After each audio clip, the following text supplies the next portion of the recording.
শুভ সকাল।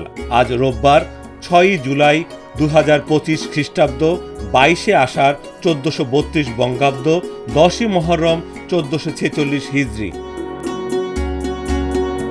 রাজশাহী বিশ্ববিদ্যালয় বাংলাদেশের দ্বিতীয় বৃহত্তম এবং অন্যতম প্রাচীন বিশ্ববিদ্যালয়। 1953 সালের 6 জুলাই এটি প্রতিষ্ঠিত হয়েছিল।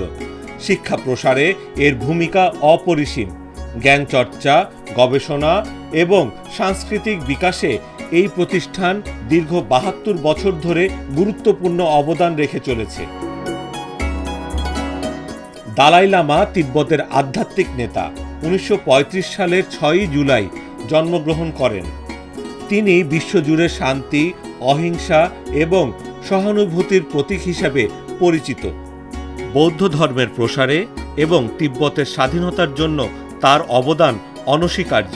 তিনি নোবেল শান্তি পুরস্কারেও ভূষিত হয়েছেন।